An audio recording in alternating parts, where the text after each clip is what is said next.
Chapter 7. Tuesday morning came, but you wouldn't know it without a clock. On days like that, the sun became almost mythic. People would say things like, "Remember when it was warm?" When was that exactly? After I finished my cereal, a rainstorm descended upon Main Street. I peered out the back window. Fat drops rattled the dumpster's lid. The alley's yellow light bulb hummed. No one slept on the wet bricks. Hopefully he had gone home, back to his family and some medication. I made the coffee. Just as I was filling the jam pots, Elizabeth, a breathing kaleidoscope of patterns and colors, blazed through the front door. Her artistic expression was not limited to canvas. "Thought I'd give you a ride. It's like a typhoon or something." She brushed the rain off her striped raincoat. Then she sat down on the stools and helped herself to a day-old pastry. Cinnamon icing oozed between her fingers.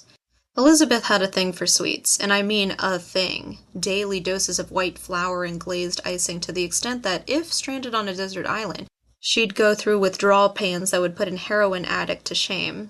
She kept a platter of cookies near her easel, and you could always find a candy bar or a package of ding-dongs in her glove box.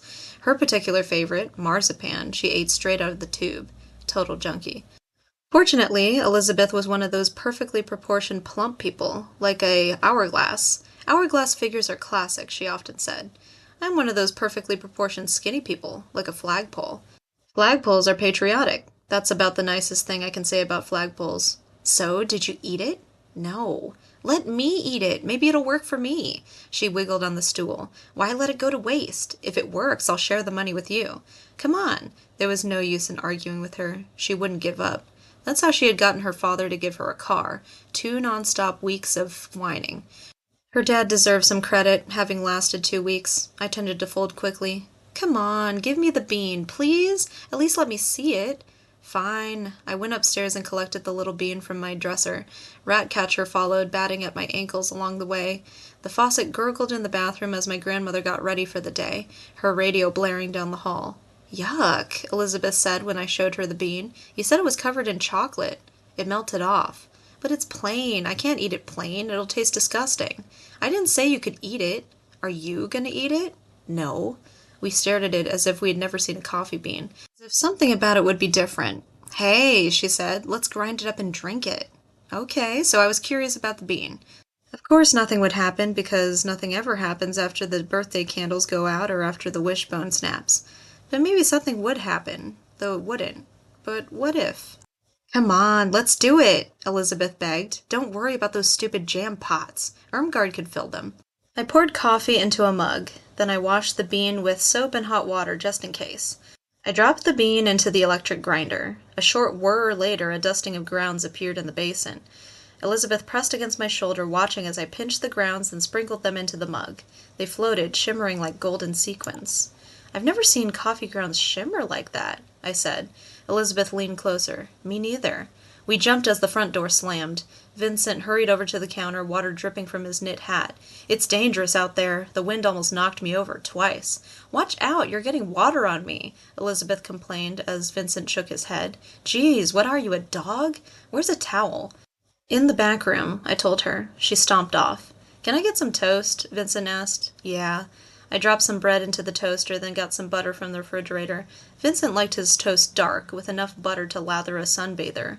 That coffee tastes bad, Vincent said. Coffee? I had only turned around for a moment. I pointed at the mug of magic coffee. Did you drink that? I just took a sip. It's got a weird aftertaste. Uh-oh. Does E. coli have a weird aftertaste? What about botulism or cholera? Can you taste those diseases? Because I'm fairly certain that those are the kinds of diseases that would be hanging out in a London sewer pipe. Or any sewer pipe. Had I poisoned my best friend?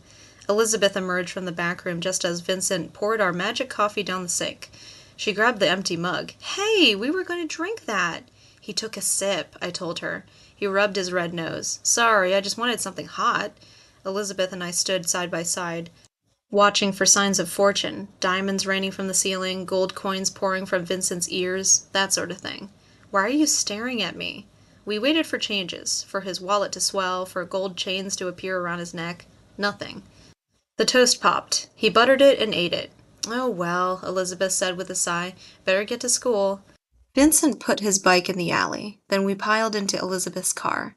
Her window wipers squeaked as the blades fought against the downpour. Up the hill we went. past the Nordby Veterinary Clinic and the Chevron station. Sorry about the bad coffee, I told Vincent. I kept asking him how he felt, worried that he might turn green or spotted. You're not getting a fever, are you? Do you feel like you're going to puke? Stuff like that. He told me to quit it already.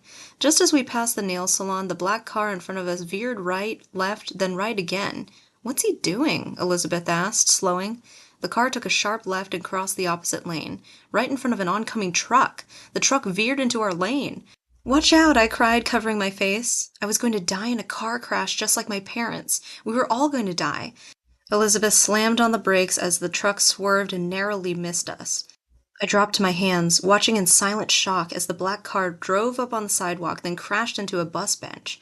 Vincent threw open the door and raced across the street. Other people got out of their cars, but Vincent was the first to reach the crash car. He opened the driver's door and a man tumbled onto the wet sidewalk. Traffic came to a standstill. My heart thumped wildly as I got out of the car and ran toward Vincent, who was crouching over the driver. A siren wailed in the distance. Rain bounced off the bus bench. Oh my God, Elizabeth said. That guy looks dead.